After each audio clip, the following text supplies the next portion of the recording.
Graça e paz. Que a paz de Deus esteja com todos nós. Bem-vindo ao podcast One True God. Antes de começarmos, gostaria de fazer uma oração, uma prévia explicação do que tem acontecido, e daí a gente já vai entrar no segundo capítulo, novamente. Vamos lá então? Vamos orar? Querido e amado Deus, muito obrigado por tudo que o Senhor tem feito em nossa vida. Obrigado por Tu és um Pai presente, um Pai de amor, um Pai de misericórdia. Agradeço porque Tu não nos abandona nos momentos mais fáceis ou difíceis em nossa vida. Venho lhe pedir agora que o Senhor conduza minhas palavras, meus pensamentos, que tudo isso que está sendo feito seja para a sua honra e glória. É o que te peço e agradeço em nome do seu Filho amado Jesus. Amém.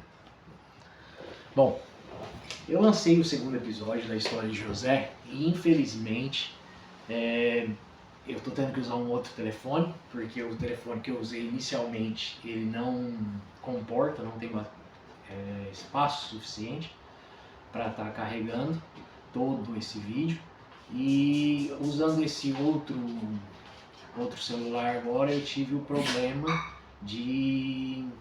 com o microfone, no qual então eu estava tendo esse problema com o vento, então o último vídeo que eu fiz quase não consegui ninguém escutar. Então por isso eu vou estar então agora a gente retornando nesse segundo episódio que eu já tinha postado, mas a gente vai estar então passando nesse episódio porque daí ele não ficou muito claro o som, então sendo assim acho que não foi de utilidade o vídeo, né? Graças a Deus, uma irmã da igreja aqui, a irmã Magdala, me permitiu estar gravando aqui na casa dela, aqui na Califórnia, então acho que vai ficar um pouco melhor, né? O áudio, pelo menos acho que vai dar para entender, mas continua assim um pouco de desafio porque eu ainda não consegui resolver essa questão do microfone, mas a gente tem que sempre persistir, lógico, fazer o nosso melhor e que a honra e glória seja sempre de Deus. Bom, então vamos lá. A gente parou na história de José quando ele estava dentro do poço, né? E ali mesmo até hoje, né? No dia de hoje tive dificuldades, que parece que assim não era para mim gravar de novo esse vídeo. E eu fiquei imaginando o que ele ficou passando, tudo que tem acontecido geralmente na minha vida eu tenho colocado assim como muito pessoal com essa história de José. E tem trazido assim realmente para os dias atuais. Então eu sempre fico questionando assim, o que José fez, o que José pensou. Então seria diferente de pensar o que ele sentiu ali dentro daquele poço, né? Tudo escuro, o sentimento ali de ser traído, né? Pelas pessoas mais próximas que conviviam com ele. O que a gente passa muito, infelizmente, nos dias atuais, né? Por isso que a gente tem que estar sempre fixado nosso olho em Cristo, que assim a gente pode vencer as adversidades e assim a gente pode ter a força suficiente para conseguir vencer, né? Porque estamos numa luta diária no qual não é fácil. A gente pensa às vezes que quando a gente se torna cristão, que a gente vem realmente servir a Cristo, que as coisas vão ficar mais fáceis. E não é que elas tendem a ficar mais difíceis, mas é lógico que a gente está indo contra o plano do inimigo. Então sim, as coisas tendem a ficar mais difíceis porque a gente também tem que abdicar muita coisa, né? A gente tem que seguir pelo caminho certo. Então o caminho certo ele também traz consequências, né? Porque a gente vive num mundo que está acostumado com o erro, com o pecado. Mas nós devemos fazer a nossa parte. Então não é que a vida se torne mais difícil para o cristão, mas quando você tem essa mudança de vida, realmente você vai encontrar dificuldades pelo fato que você tem que abandonar o velho eu, você tem que viver um novo eu. Então é somente isso, mas não é que a vida com Cristo não é prazerosa, né, que é um fardo, não é isso. Apenas é difícil, é diferente, porque você tem que ser, nós temos que ser, na verdade, o mais próximo do que Cristo for em caráter. Então isso se torna um pouco mais difícil. Mas o bom de tudo isso é de saber que a gente não está sozinho, que Cristo está conosco. Então, tenho certeza que José sentiu desse jeito também. Quando eu comentei com vocês, que era para vocês guardarem lá no comecinho, no primeiro episódio, sobre a questão das 12 tribos, dos serem 12 irmãos, tudo junto, é uma questão que assim, a gente pode ver que Deus é um Deus de detalhes, né? Deus é maravilhoso na sua criação, em tudo, só que ele é tão perfeito que é nos mínimos detalhes que ele se apresenta. E não seria diferente na história de José. Por quê? Porque através dos seus 12 irmãos que vieram se tornar as 12 tribos de Israel. Olha que interessante. E baseado nisso, quando José estava no poço, Rúben, que era o seu irmão mais velho, ele foi um dos que convenceu aos irmãos a não matar José, né, de até então colocar ele lá no poço. Mas o plano dele, a Bíblia nos relata, que era de mais tarde voltar e retirar o irmão de lá. Só que nesse meio tempo ele saiu para dar uma esfriada na cabeça, como a gente diz, né? Imagina que a pressão, como todos estavam. Então ele saiu para dar uma volta. E nesse dar uma volta, os irmãos aproveitaram essa questão, passou então uma caravana onde eles estavam. Antigamente a gente não tinha o supermercado, as farmácias, as coisas que a gente tem essa comodidade hoje em dia. E eles acabaram que decidiram então, através de um outro irmão, olha só como que as coisas são, Judá convenceu eles que bem que seria, que traria para eles até então, eles ter o sangue de José nas mãos dele. Então, através disso, através de Judá, eles decidiram então não matar José mais e até então deixar que José fosse vendido, né? José fosse vendido para esses mercadantes, no qual estavam indo para o Egito.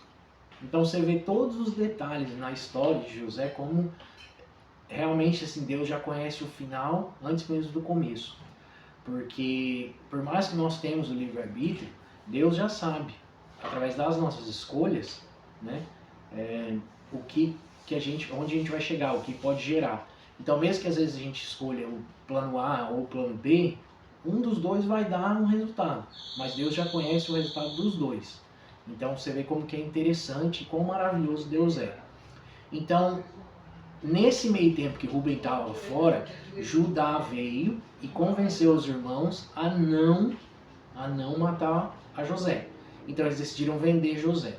Quando Rubem voltou e ficou sabendo daquilo, ele entrou em desespero, né? Porque eu acredito que Rubem, por ser o mais velho, ele já imaginou como que seria essa questão toda perante o pai. E eu acho que na sabedoria de Rubem também, em questão a saber que às vezes não existe uma mentira, né? Porque quando você entra em uma mentira, você entra em várias mentiras. Que para você manter uma mentira, você tem que continuar mentindo. É um ciclo vicioso. Então, eu acredito que Rubem já sabia ali, quando ele ficou sabendo que José tinha sido vendido, o que ia ser da vida dele a partir daquele momento, né? E como que eles iam até então relatar esse fato para o pai deles. E você vê como que, assim, eu me peguei até pensando muito nesse detalhe. Depende da tradução da Bíblia, tá? Eu tenho que te dizer. A minha está escrito bode e em algumas cabritos, né? Que é da mesma família ali, mas são praticamente o mesmo. E por que eu estou relatando isso? Porque quando os irmãos então decidiram que contariam para o pai que um animal silvestre tinha matado José, eu estou misturando os personagens, porque já é o próximo que vai vir. Então quando eles decidiram que ia contar para o pai, né, que um animal silvestre tinha matado José, o que eles fizeram? Eles rasgaram a túnica dele, aquela que tinha sido presenteada, toda colorida, mataram então um bode, né, e ensanguentaram a capa e assim iriam apresentar para o pai. O detalhe que eu me peguei pensando muito foi essa questão do bode. Por quê? Porque a gente sabe que na Bíblia o Cristo, ele representa uma ovelha, né? A gente sabe também que através dos sacrifícios, né, que eram feitos no templo naquela época, geralmente era uma ovelha. E era uma ovelha, eles escolhiam a mais pura, né? Então eu fiquei me pensando assim, por que os irmãos não mataram uma ovelha? Né? Por que eles mataram um bode? Porque eles tinham ovelhas, eles tinham camelo, eles tinham vários animais. E por que eles se atentaram a pegar um bode? E assim, depois de um estudo, né, e não digo assim que isso seja uma verdade, eu estou só especulando, mas especulando na questão dos detalhes, né, que a Bíblia nos apresenta e nos detalhes que eu acredito que Deus sempre revela. Então, o bode, o que ele significava naquela época do sacrifício? Quando se fazia o sacrifício da expiação, o sumo sacerdote, que era o responsável para entrar no santo, dos santíssimos, ele, depois de todos os sacrifícios, ele colocava o pecado, né, do povo de Israel perante um bode. É assim que era feito, né? Ali ele colocava, e esse bode ou ele era morto fora dos muros de Jerusalém para não contaminar o local, ou ele era solto para vaguear no deserto. Então, assim, não é que o bode era amaldiçoado, mas ele não se comparava com o valor de uma ovelha perante o sacrifício a Deus, né?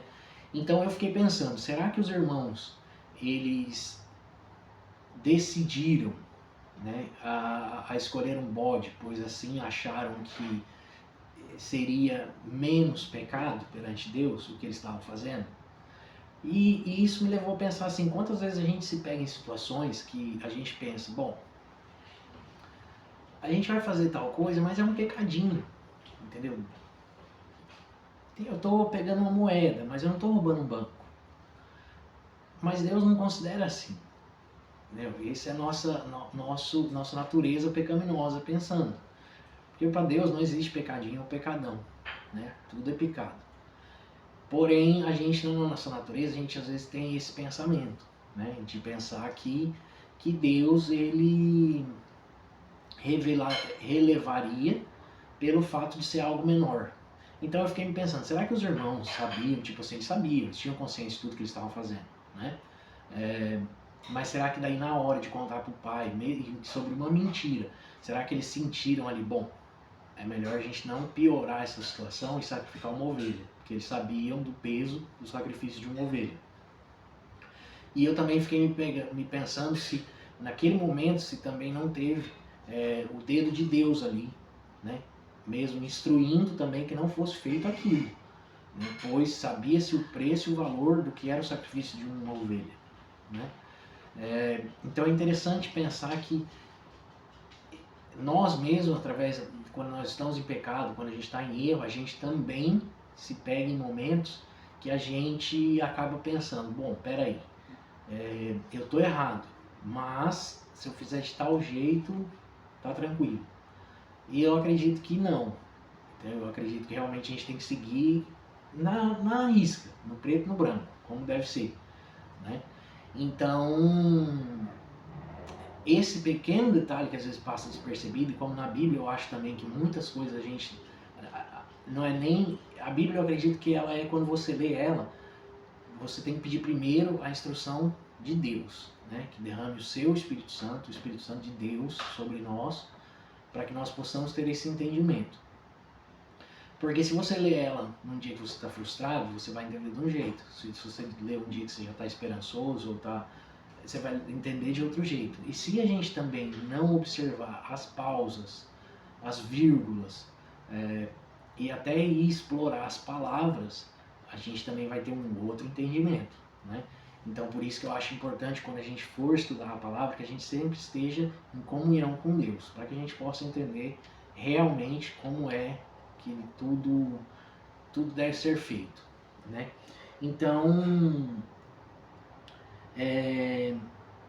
então achei interessante, né, esse detalhe e assim, fiquei me pensando muito com essa questão de como será que os irmãos, né, viveram com essa mentira, o peso dessa mentira, porque até então a Bíblia nos relata que quando eles contaram pro pai deles essa mentira, Jacó rasgou suas roupas, né, como era de costume na época de ficar de luto, né, e sofreu muito.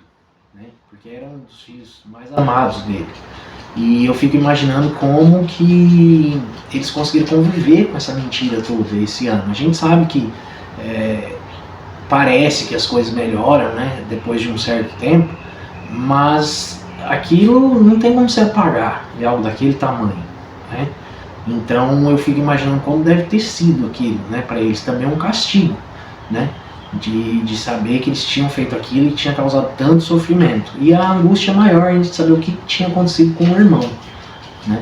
Porque eu acho que uma das grandes dúvidas que o ser humano tem, e eu me incluo nisso, é que a gente convive com o e se. Né? Então a gente, assim, e se eu tivesse feito daquele jeito? E se eu tivesse tido essa oportunidade? E às vezes, por esses e se's da vida, a gente acaba vivendo numa vida de ansiedade, de angústia. Então eu fico imaginando o que isso causou entre os irmãos, né? Esses anos todos até acontecer o que aconteceu no final da história. Novamente, eu fico me perguntando, assim, através da história inteira de José, o que sempre se passou ali na cabeça de José, né? A gente não tem essa explicação na Bíblia se José já entendia esse dom que Deus tinha dado a ele, né, de revelações. E nós sabemos, né, que ele já tinha tido os 2 sonhos quando era jovem, que isso gerou mais a fúria ainda dos irmãos. Mas a Bíblia não relata se ele já tinha esse conhecimento do seu dom. Então, era sempre essa questão de estar realmente confiando em Deus. A minha mãe até comentou isso. Eu fui viajar esses tempos atrás e minha mãe comentou algo comigo que até mesmo daí no avião eu fiquei pensando nisso.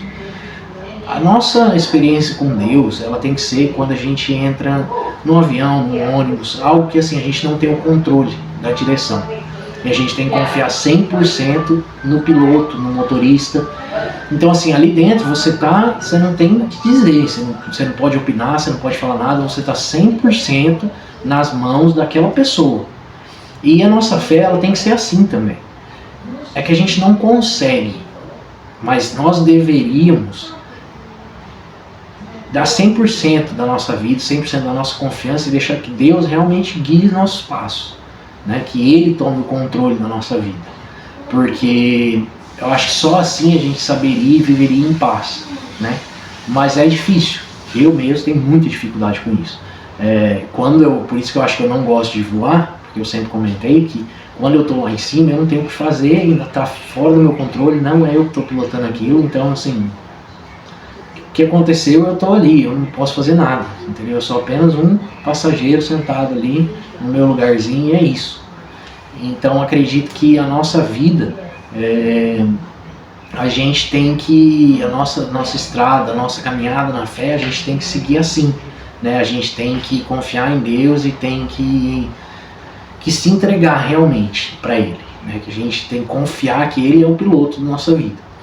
Então sempre me vem à tona assim, o que José pensou, o que naquela caravana, porque com certeza ele não teve diferencial nenhum de ser tratado porque tinha sido vendido pelos irmãos, entendeu? Então ele foi acorrentado como um escravo da época era, né? Então eu fico muito assim pensando, mas normalmente a gente vê o trabalho de Deus através dos detalhes, né? Porque daí ao chegar ao Egito, ele então foi vendido para Potifar. E quem que era Potifar? Potifar era um general, né? Ele era um general do exército do faraó. Então assim, ele era considerado muito alto mesmo em toda a hierarquia do Egito, né? E claro que com certeza assim, a Bíblia nos relata que José era um moço muito bonito, né? Muito bem aparentável. Então com certeza também o Potifar sabia que ali ele conseguiria um bom escravo, né? Através da beleza que representava que aquele escravo estava em boas condições, né? Que tinha uma vida saudável até ter chegado ali. Então a Bíblia nos relata que ele foi adquirido por Potifar. Alguns estudiosos, isso não está na Bíblia, você não vai encontrar, né? Isso eu encontrei assim pelo estudo que eu estava fazendo sobre a história. Então assim, alguns estudiosos, eles revelam que eles acreditam que José deve ter ficado por volta de 10, 11 anos na casa de Potifar como escravo, né? Então eles pegaram do tempo que ele saiu, que tinha 17, ao tempo que ele se tornou governador do Egito, e entre casa de Potifar, a prisão, que ele acabou ficando também, deu uma média aí de uns 11 anos, né? E o que na Bíblia nos diz é que depois de um certo tempo, então, José passou a governar a casa de Potifar, porque o Senhor estava presente com ele, né? Então, onde José colocava a mão, as coisas prosperavam. E com certeza Potifar viu isso, né? Que havia algo diferente naquele jovem. Não acredito que tenha sido logo que ele chegou, ele já se tornou o governador da casa. Acredito que demorou um certo tempo para ele adquirir essa confiança. Mas você vê que assim, novamente, isso só foi possível, por quê? Porque José continuou sendo fiel e leal a Deus, né? Mesmo através das dificuldades, das tribulações, José continuou fiel com Deus. Na Bíblia não nos relata nem um minuto que José ali, ele praguejou contra Deus ou questionou Deus, né? E muitas das vezes a gente, e eu me incluo muito nisso, a gente se questiona muito, a gente questiona muito a Deus, né? E é uma coisa que não devemos fazer, mesmo não entendendo os planos divinos, devemos confiar, né? É assim que a Bíblia nos ensina.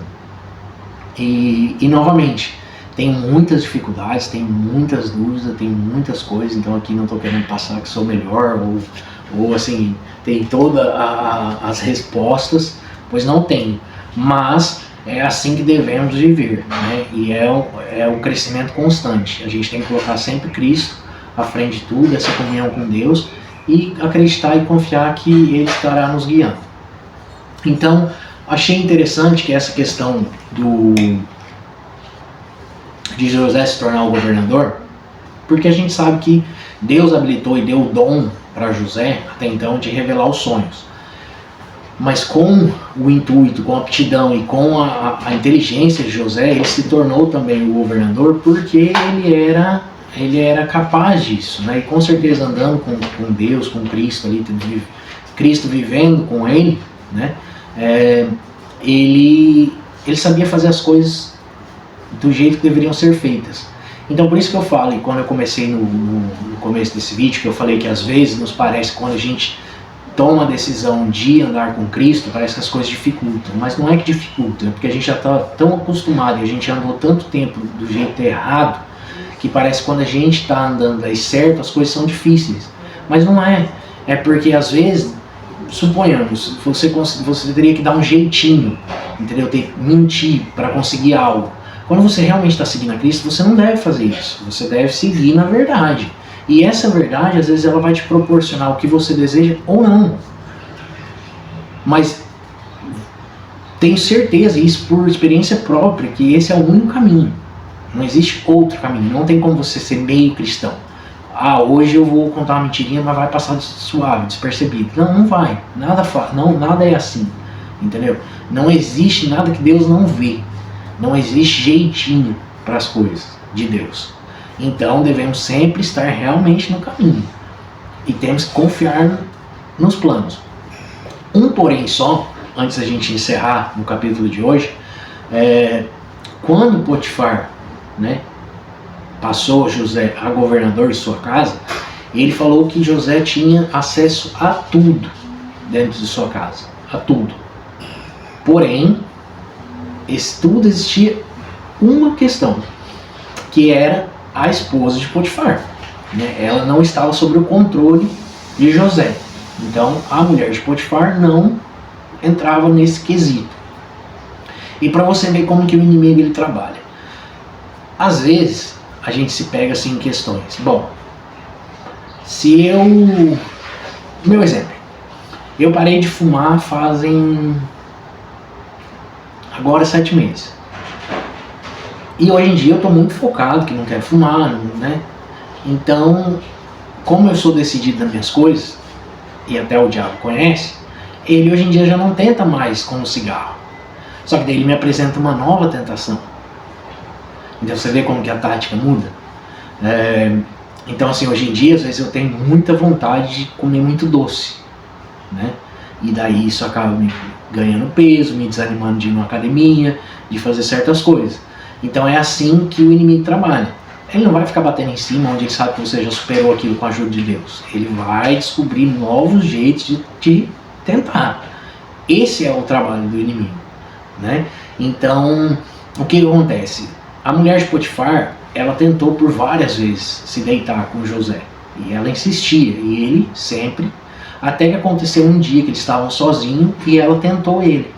Quando ela viu que realmente, acredita aí que ela ali já estava no desespero e ela viu que realmente não ia acontecer, ela rasgou um pedaço de sua roupa e saiu gritando que ele tinha abusado dela. Olha como as coisas são. E Potifar, claro, naquela ira, naquela raiva, ele acabou mandando José para a prisão para não matá-lo, né? Então acredito também que pelo carinho que ele tinha por José, né, ele decidiu então mandar José para a prisão, não matar José. Mas não quis escutá-lo, não quis, e acredito também que José, por aceitar a hierarquia, não quis nem tentar se defender. Então isso que me fascina muito em José mesmo, como pessoa, que eu acredito assim, trazendo no mundo atual, como que José se prostraria perante situações que a gente vive, né? Às vezes a gente está no trânsito, aí alguém pega e corta a gente já ira, a gente já xinga, a gente já fica bravo. Às vezes tem um cobrador, ou alguém não paga a gente, sabe? São coisas assim que como que José lidaria, né? Eu acredito com a mesma essência que ele lidou com todos esses desafios. E ele não parou pelo caminho, porque mesmo eu acredito que não entendendo os planos de Deus, ele confiava 100% em Deus, né? Então ali às vezes ele podia ter cedido pela vontade dele, humana, porque com certeza a mulher de Potifar também era uma mulher muito bonita, né? Já que ele era das pessoas mais altas no poder do Egito. Então acredito que sua mulher também tinha condições de tudo que era melhor na época. Então também sua mulher era uma mulher muito bonita. Mas José não se deixou cair por esse pecado, né? Ele seguiu firme, porque você vê, se ele tivesse caído ali, ele nunca teria atingido o plano maior que Deus tinha em sua vida, que era vencer o governador do Egito, né? Então, mesmo sem entender ou sem compreender a situação que ele se encontrava, por que tudo aquilo estava acontecendo, ele confiou em Deus. Eu acho que esse é o segredo, e hoje em dia eu me pego assim, mais e mais eu olho a história de José, é de entender que José, além de nunca questionar Deus, ele confiava, entendeu? Com certeza as coisas eram difíceis, com certeza ele tinha dúvidas, com certeza ele tinha medo, ele tinha ansiedade, ele se sentia triste, com certeza, mas ele confiava em Deus. Então tenho certeza que ele era grato por todo dia que ele amanhecia, por todo dia que ele levantava, e mesmo sem entender, ele sabia que Deus estava com ele. Então, para encerrar no de hoje, a gente vai deixar aqui quando José foi então mandado para a prisão, e a gente volta agora no próximo episódio, a partir desse ponto. Mas eu queria deixar para você aqui essa mensagem, entendeu? Através dessa história de José, como que a gente deve confiar em Deus, como que a gente deve andar com Deus. E mesmo tendo nossos pensamentos, às vezes confusos, tendo as nossas dúvidas, tendo toda essa questão que passa pelo lado, a gente deve 100% confiar em Deus, que com certeza o plano de Deus é muito maior que os nossos. Eu espero que venhamos não ter tantos problemas para os próximos episódios, mas continuamos firme aqui, de estar postando para vocês e dando continuidade desse projeto, que novamente não é nem para minha glória, né? É honra e glória de Deus. Então agradeço a todos que já se inscreveram e a todos que estão acompanhando aí os episódios. Espero que estejam gostando, tá bom? Que Deus os abençoe grandemente e espero vê-los vocês aqui no próximo episódio. Fiquem com Deus. Graça e paz.